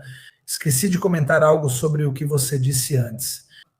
Não é só uma questão de acesso à educação, que em Cuba foi generalizado, mas também de acesso à cultura. Uma das coisas que nesses 15 anos vivendo e trabalhando em vários países da América Latina, eu sempre percebi, principalmente com as gerações que nasceram um pouco antes de mim. Então,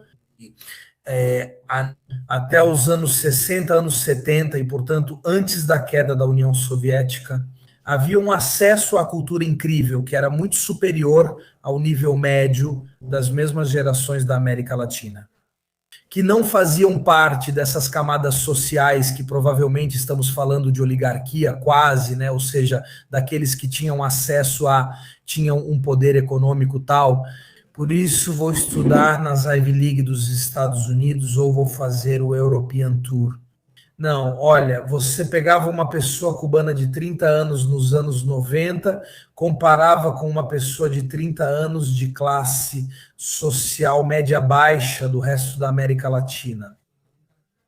E a diferença era incrível do ponto de vista do conhecimento cultural, da capacidade cognitiva, da orientação em nível global. Depois, também há críticas lá.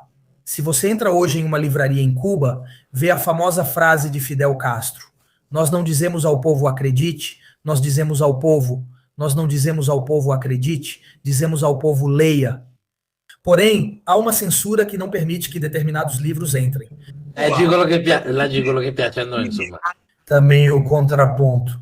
Não, você me diz, leia, porém, os livros que podem chegar, que eram livros, obviamente, de grande profundidade, muitos dos quais eram os livros que, depois da invasão russa e da Ucrânia, foram censurados na Itália. Porque, em certo momento, Pushkin tinha se tornado ilegível depois que a Rússia invadiu a Ucrânia. Não, porque ficou um pouco marcada essa proximidade.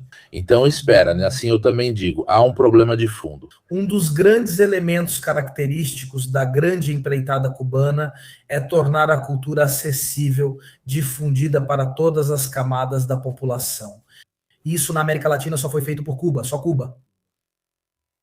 Mas se você só nos oferece aquilo que você quer, fico indeciso. Então, isso tem um propósito, ou seja, eu finjo que você tem liberdade de estudar, de fazer. Mas era aberta ao mundo variado, que obviamente respondia às sensações e percepções políticas da época. Obviamente não te diziam para ler livros estadunidenses, mas te davam acesso à esfera política da União Soviética. Podia-se tudo bem, lembremos, por exemplo, né, também tudo aquilo que Feltrinelli conseguiu publicar e as relações que Feltrinelli tinha com Castro, enfim. Mas, em geral, Olha, repito, em tudo, quando se fala de Cuba, sempre podemos encontrar uma coisa de direita, uma coisa de esquerda, obviamente, mas, na minha opinião, existem alguns elementos. Alguém dizia livro em mosquete. Mas há elementos sobre os quais é difícil falar. É difícil enfiar a cabeça na areia como o avestruz, ok? Existem elementos como a cultura, as campanhas de alfabetização e ter conseguido durante, lembremos, os anos da Operação Condor, ser o único baluarte na América Latina contra o imperialismo estadunidense. Lembremos que foi isso que, obviamente, derrubou Allende no Chile em 73. É justamente a ideia de criar uma aliança com Cuba e de levar adiante um socialismo, não através de uma revolução armada, mas dentro de um sistema democrático. E esse trabalho que era feito para isolar Cuba leva a pressionar por um golpe de Estado no Chile. Então, Cuba foi por muitos anos um verdadeiro baluarte.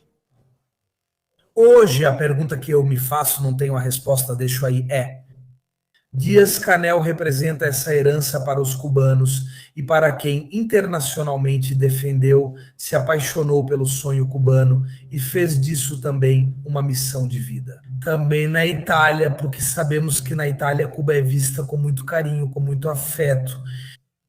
Não sei se Díaz-Canel é. Esse grande depositário dessa tradição cubana é um pouco difícil. Considerando quem veio antes. Também vou dar minha opinião sobre a questão dos médicos. O maior problema, na minha opinião, é o fato de Locatelli deu o exemplo do contrato, então tratar o Estado como se fosse um particular. Para mim, o maior problema dessa questão é o fato de, primeiro, serem obrigados e, segundo, que se não fizerem trabalho social, não tem progressão na carreira. E aí está o problema. Ou seja, o trabalhador de uma empresa pode se demitir se não quiser ir fazer manutenção na Polônia, além de receber o salário, etc. Então, na minha opinião, o maior ponto é justamente o fato de que você é obrigado, porque senão vai ter problemas em casa. E então eu não sei com que vontade alguém pode ir, com que, digamos, status, mentalidade, enfim, para servir dessa maneira. Mas me parece o menor dos problemas. Quantos serão esses médicos? Alguns milhares, na melhor das hipóteses, em comparação com todos os problemas de Cuba. Pode-se escrever muito, mas certamente esse é um dos menores problemas deles, como eu dizia antes para a Coreia do Norte. Não é que alguns milhares de norte-coreanos que vão cortar madeira na Rússia e têm o salário penhorado, digamos, pago pelos russos. Esse é o maior problema que eles têm por lá? Eu diria que eles têm outros. Tem uma pergunta de Stefano Di Donato. Mas os chineses não fazem nada, não têm interesse em proteger Bejucal e os outros locais usados para o Sigit contra os Estados Unidos. Não sei o quanto os chineses estão particularmente interessados em Cuba ou se já tomaram alguma iniciativa nesse sentido. Não é um daqueles países onde os vimos agir muito, como talvez em pequenas cidades italianas, africanas ou sul-americanas. Depois vou pegar outra também, senão acabo perdendo. Neste ponto, como diretor da Rússia, se os Estados Unidos se comportam dessa maneira, acho que essa é a pergunta mais estúpida que já li. Porque justificar um erro, né, uma interferência, uma violência com outra violência não é um jogo de soma zero. Na minha casa, um ladrão mais outro ladrão são dois ladrões também na minha casa. Então tirem essa mentalidade do mas também, né, mais o outro, e então as foibas, porque é justamente uma forma de pensar. Até porque se Rússia, Crimeia, Donbass e outras áreas da Ucrânia, Estados Unidos, Venezuela e Cuba, a China está a 2 minutos de tomar Taiwan. Então, sabe, é que me dizem que eu sou tranquilo. Me perdoem. Eu sou contra a invasão americana do Afeganistão. Iraque 1, Iraque 2... Sou contra a intervenção deles na Venezuela, contra o cerco a Cuba, sou contra a Rússia na Ucrânia. Não tenho muita simpatia pelo Hamas e nem por Israel, pelo que fez em Gaza, no sentido de que se você é ideologicamente de um lado, também precisa ter a habilidade de analisar caso a caso e não por partido. Considerando a complexidade da qual falávamos antes, acredito que Cláudio queria dizer algo sobre a China. Se não me engano, por coincidência eu estava presente quando os chineses se relacionaram com 2 países devido à questão elétrica. Cuba e África do Sul. Durante os BRICS, o governo sul-africano assinou um acordo para a gestão dos apagões na África do Sul. Os apagões na África do Sul claramente não são causados por um embargo. São esporádicos, frequentes em número, mas não atingem toda a rede, não são nacionais e têm outras causas. E foi justamente a China que assinou um acordo com Ramaphosa, o presidente sul-africano, a mesma China que algumas semanas atrás parece ter oferecido a Cuba o mesmo tipo de acordo. Então, o acordo sul-africano previa chá, não é uma piada, então o rooibos, justamente as folhas de chá e mais alguns outros produtos sul-africanos, em troca da gestão elétrica. Há algo além do que sabemos, essa é a versão oficial. Em Cuba, é praticamente o mesmo, pois o país não tem muito a oferecer aos chineses, além do que eles já possuem. Então, colocaram na mesa econômica a gestão das usinas elétricas e a modernização. As usinas elétricas atuais são soviéticas, mas seus componentes inovadores são ocidentais, de uma empresa italiana. Há uma empresa italiana, uma empresa francesa, que nos anos 90 arrumou os componentes. Usinas elétricas soviéticas de Cuba, resultado, um desastre. É um pouco como os armamentos ucranianos em 2023. Você encontra armas soviéticas com munições ocidentais da OTAN. A China está tentando essa jogada também em Cuba. No momento, ainda não estamos vendo nenhum tipo de resultado prático. Mas os ônibus públicos em Cuba, já há 15 anos, são chineses, não são russos, são chineses. Neste momento, porém, não verifiquei isso. Então, do que chega aos cubanos aqui, não é o fato, mas a percepção cubana. Duas petroleiras russas deveriam ter atracado no porto de Matanzas, uma província cubana. Ainda não tive como verificar se eles ficaram sem energia por 18 horas. E mesmo agora, até pouco tempo atrás, a conexão estava indo e voltando. E Matanzas não consegue ser adicionada. Lembro vocês que não dá para se locomover, não posso correr 300 quilômetros. Obviamente, porém, é possível que esteja chegando o famoso propagandista italiano pró-Rússia, acostumado a viver em Moscou, que me atacou dizendo: não se esqueça, os russos estão chegando. Quero dizer a todos a mesma coisa que ele respondeu, porque faz pensar. Até os mafiosos protegem as pessoas de quem gostam, enquanto matam outras. E o Irã estava sob ataque, Maduro foi sequestrado, nenhum míssil russo foi lançado, mas 32 cubanos morreram tentando defender Maduro. E então, paradoxalmente, foram os cubanos que demonstraram coerência na aliança em relação aos russos, que por sua vez têm o mesmo, citei isso antes, sem querer, tanto Mirko quanto Diego, com discursos diferentes. A esfera de influência é mesmo dos anos 60. Para os russos, a Ucrânia faz parte de sua influência, para os americanos, da deles. Essa área, e por herança soviética, Cuba, separada pela Revolução, se reconecta à Rússia, que, porém, não tem nenhum interesse em manter. Nos últimos 2 meses, Cuba seguiu pedindo petróleo e opções à Rússia, mas os russos não enviaram nada. Seria realmente excepcional se esses 2 petroleiros realmente tivessem chegado. Lembro a vocês que há um embargo, principalmente naval, então seria uma exceção. Ainda não sei se é verdade ou se estão navegando externamente, porque a mesma coisa aconteceu com os petroleiros que foram parados pelos Estados Unidos, que na verdade não estavam indo para Cuba, mas tinham declarado que estavam indo para Cuba. E surgiu um mecanismo caótico, no qual nunca se entendeu realmente para onde tinham ido. Porque um petroleiro russo deveria ter declarado aos Estados Unidos que estava indo para Cuba, sabendo que seria parado. Não faz nenhum sentido. Fecho esse parêntese dessa complicação. A esse momento em jogo, encerro com uma percepção, porque Diego perguntou antes o que percebem sobre o presidente, sobre Díaz-Canel. Vocês precisam entender que os cubanos agora, para quem nos ouve, se dividem em 3 grupos. Grupos majoritários, tipo 80%, e um grupo minoritário. Os 80% estão divididos entre pró-castristas e anticastristas, mas todos pró-revolucionários, com todas as condições do caso. Ser pró-revolucionário não significa concordar com muitas coisas da revolução. Na verdade, em Cuba, 20% não é um percentual exato. Estou dando para vocês mais ou menos uma percepção de como as pessoas falam em Havana, fora de Havana, na província oriental e na província ocidental. São elementos reunidos, são aqueles que, como a Sanches, são totalmente contrários a tudo em Cuba.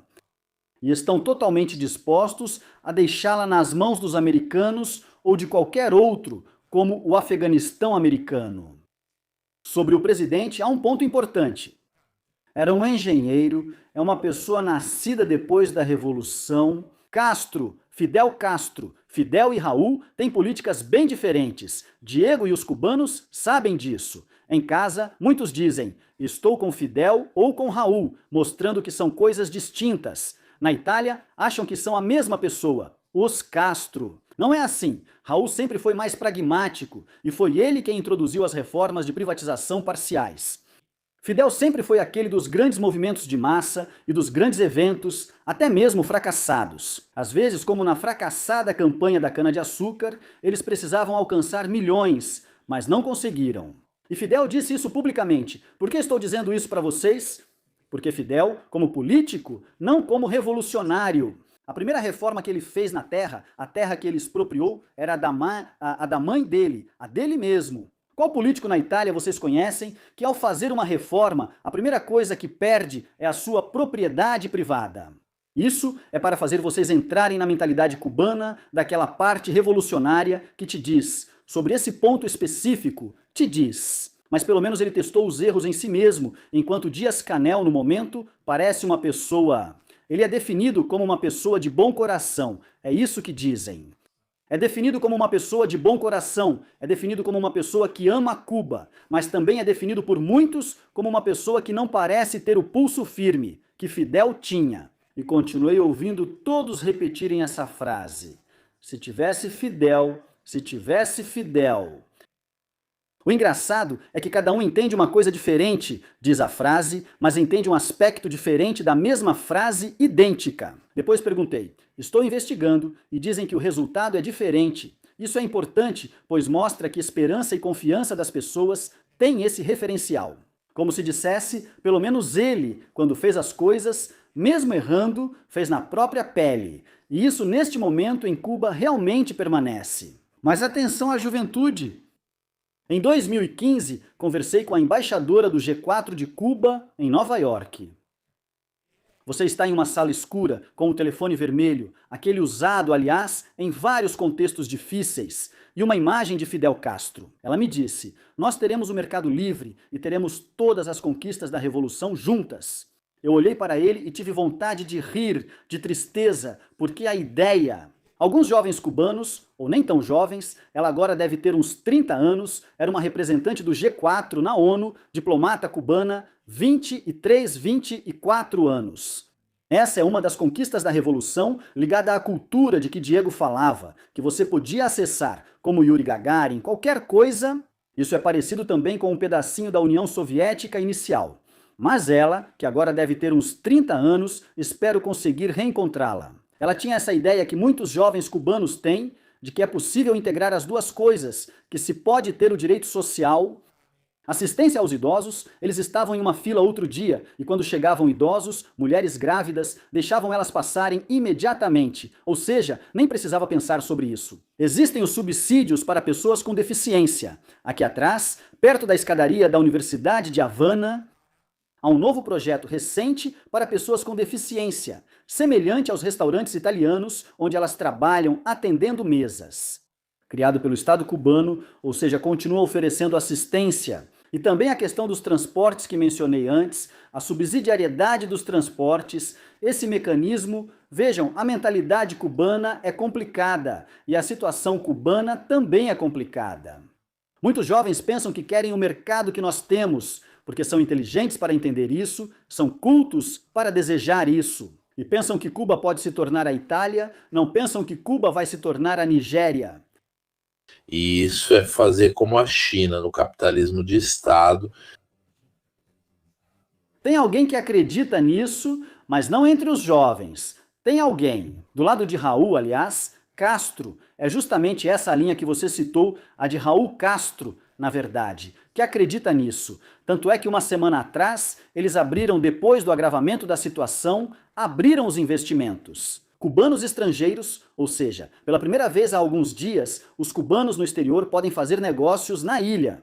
Mas é uma manobra feita em situação de emergência e atualmente, aliás, não está dando nenhum resultado, ou seja, realmente não tem nada. Como funcionam os produtos em Cuba? Relacionado a isso, você vai comprar um produto, custa pouco, você compra 50 como os ingressos do estádio na Itália 5 anos atrás.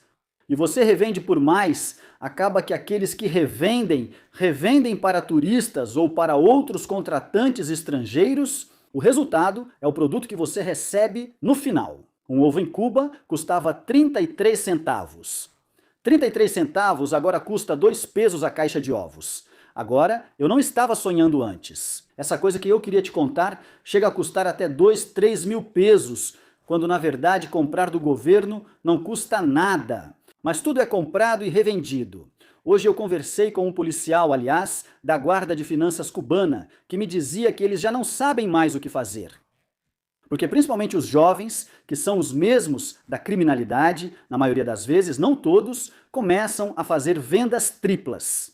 E então, quando uma mãe quer comprar leite subsidiado, que não custa nada, esse é o lado positivo da revolução, ela não encontra. Porque outras pessoas que também querem melhorar de vida revendem o produto, criando um círculo vicioso compreensível. A desespero do outro lado, devastador, os jovens acreditam que podem ter a vida como um italiano, alçar voo, porque eles não percebem que a economia deles, e não falo só da atual, mas da real de uma ilha no meio do Caribe, não é comparável a um estado militarizado, rico economicamente, como um estado europeu que teve colônias.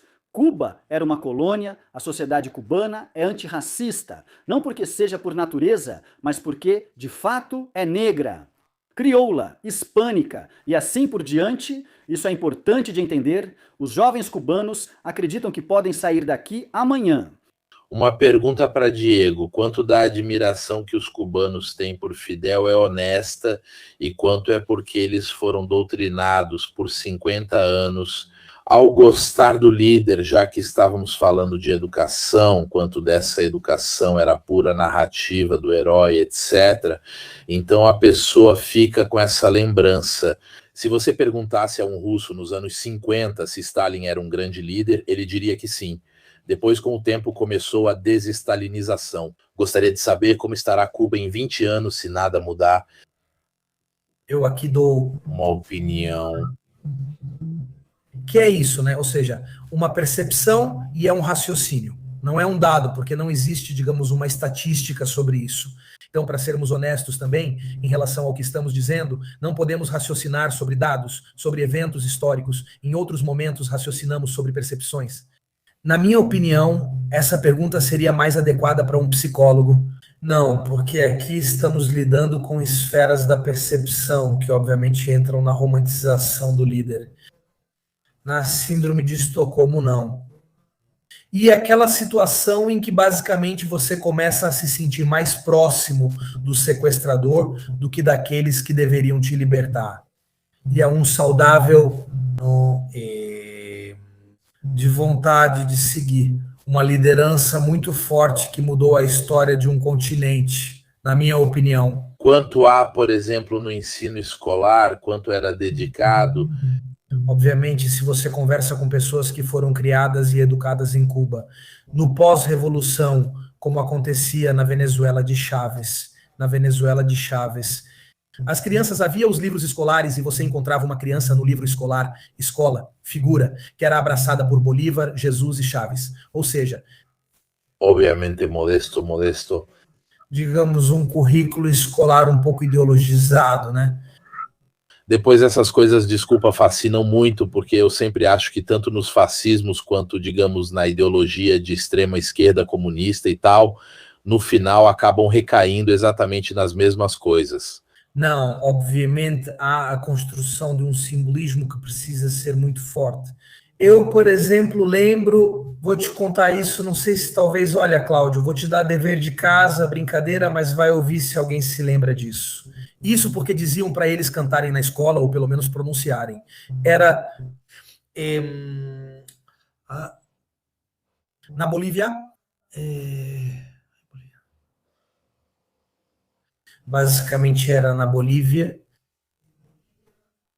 Bolívia, morreu Che Guevara, no Mar Camilo, Sem Fogos, que era no mar morreu Camilo, na Bolívia Tania.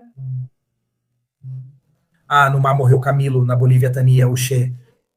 E nós seguiremos o exemplo dos três. Diga em espanhol. Eu gostaria de ouvir isso em espanhol e ver se ele reconhece. E de Madrid, esse garoto, você pode dizer isso rapidinho em espanhol? O mar morreu Camilo, na Bolívia, Tânia, o Che, e nós seguiremos o exemplo dos três. Você ouviu essa? Eu nunca tinha ouvido, você já tinha ouvido? Essa é obrigado a todos. O mar morreu Camilo, na Bolívia, Tânia, o Che, e nós seguiremos o exemplo dos três. Estamos falando das escolas pós-revolução dos anos 70. Ela é professora? Aliás, sim, é professora do ensino fundamental e, na verdade, também do Instituto Técnico. Ela está aqui em Havana, porque esquecemos de dizer que fora de Havana as pessoas estão cozinhando com carvão. Certo, esse é outro elemento, digamos antes que agora é facão, cortar lenha e cozinhar com lenha. Então, como dissemos antes, há uma série de entregas, simbolismos que obviamente tendem a exaltar a figura do líder. Mas é como quando falamos de Chaves, você pode concordar ou não concordar sobre quem era Chaves, sobre o estilo dele, mas negar a liderança ou o carisma que ele teve é obviamente querer ir contra a história. Mesma coisa com Castro, então com Fidel Castro, porque Raul, como dizia Cláudio, por exemplo, favoreceu muito a privatização, ou seja, sob a presidência de Castro, de 2008 a 2018 de Raul, Cuba fez uma série de reformas econômicas, eu diria, muito significativas, conhecidas como a atualização. Uma atualização, um modelo socialista que começava, segundo Raul, a já estar bastante obsoleto. Que deram espaço não só à iniciativa privada e ao trabalho autônomo, mas também a uma espécie de empreendedorismo, aumentando os projetos. Pessoal, sejam breves, pois só tenho mais 5 minutos. Vamos à conclusão. Diga a frase que...